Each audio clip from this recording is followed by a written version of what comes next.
Hello students, আমি পূর্বাশা কাঞ্চন ঘোষ।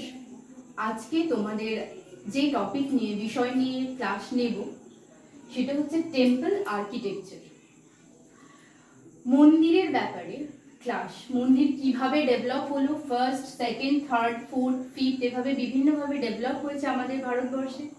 ভারতবর্ষে মন্দিরের একটা বিশেষ বৈশিষ্ট্য আছে, বৈচিত্র্যতা রয়েছে এবং বিভিন্ন সময়ের শাসক প্রশাসকরা তাদের নিজেদের আইডেন্টিটি বলো বা নিজেদের ঐতিহ্যকে রক্ষা করার জন্য বিভিন্ন সময়ে তারা মন্দিরকে ডেভেলপ করে গেছে।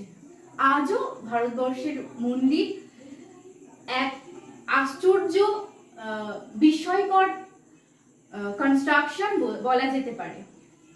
তো এখানে দেখো, ফার্স্ট স্টেজে মন্দির যেভাবে ডেভেলপ হলো, প্রথমে হচ্ছে ফ্ল্যাট রুফ, মানে ছাদটা পুরোপুরি ফ্ল্যাট, কোনো শিখর এরকম ধরনের হচ্ছে না। প্রথমে ফ্ল্যাট রুফ এবং অনেকটা স্কোয়ারের মতন। সেটা কোথায় দেখতে পাই? এক্সাম্পল সাঁচিতে দেখতে পাই। সাঁচি কোথায়? মধ্যপ্রদেশে সাঁচিতে দেখতে পাই। সেকেন্ড স্টেজে কি হচ্ছে? প্ল্যাটফর্মস হয়ে যাচ্ছে হাইয়ার। আমরা জায়গাটা অনেকটা কভার দেখতে পাচ্ছি মন্দিরে। প্যাসেজওয়ে, একটা ছোট্ট রাস্তাও মন্দিরের সাইড জুড়ে তৈরি হচ্ছে, প্যাসেজওয়ে তৈরি হচ্ছে। উদাহরণ দেখতে পাই পার্বতী টেম্পল মধ্যপ্রদেশে। অ্যাগেন থার্ড স্টেজে দেখতে পাচ্ছি ফার্স্ট ইমার্জেন্স অফ শিখরম। দেখলাম থার্ড স্টেজে কি হচ্ছে? শিখর তৈরি হচ্ছে। শিখর মানে হচ্ছে মন্দিরের চূড়া, চূড়া তৈরি হচ্ছে। এইবার সেটা কোথায়? সেটা হচ্ছে দশাবতার টেম্পল উত্তরপ্রদেশের দেওঘরে।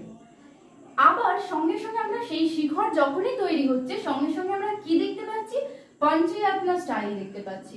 তো what do you mean by Pancharatna style?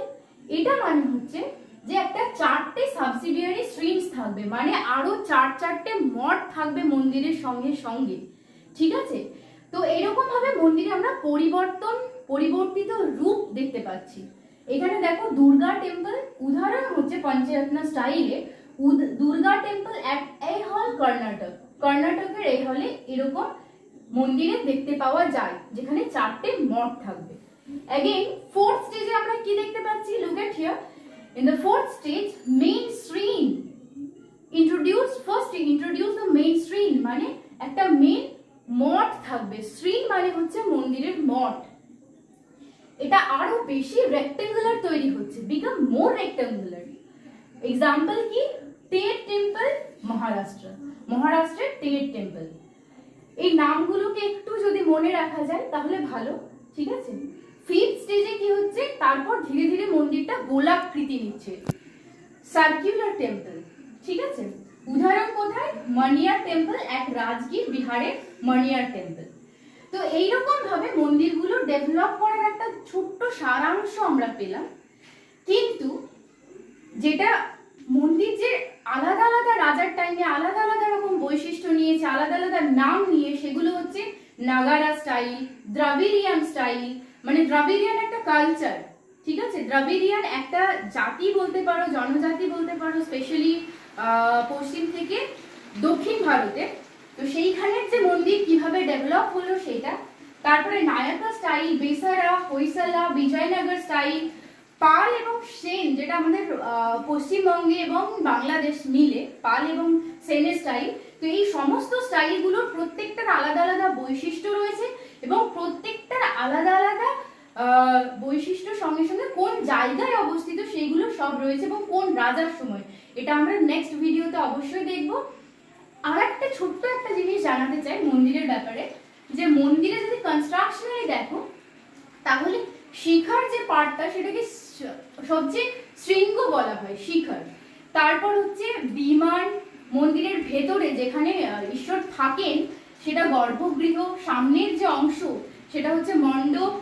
তারপর এইরকম ভাবে মন্দিরের বিভিন্ন রকম টাইপস আছে। তো আমরা প্রত্যেকটা আলাদা আলাদা টাইপসের জন্য আলাদা আলাদা ফিগার। এখান থেকে কি হয় যে এক্সামে যেমন ধরো একটা টার্মস, যেমন what do you mean by vimana in মানে ইন ইন্ডিয়ান টেম্পল, এরকম একটা কোয়েশ্চেন, খুব কমপ্লিকেটেড কোয়েশ্চেন, যেটা তোমার মনে হবে একদম ইজি টপিক, তুমি টাচ করবে না, কিন্তু এরকম কোয়েশ্চেন আসতেই পারে। ওকে? তো আজকে জাস্ট একটা ইন্ট্রোডাকশন ভিডিওতে এইটুকুই বললাম। নেক্সট ভিডিওতে আমরা আরো ডিটেলসে আলোচনা করব। Okay, so thank you students, thank you everybody again.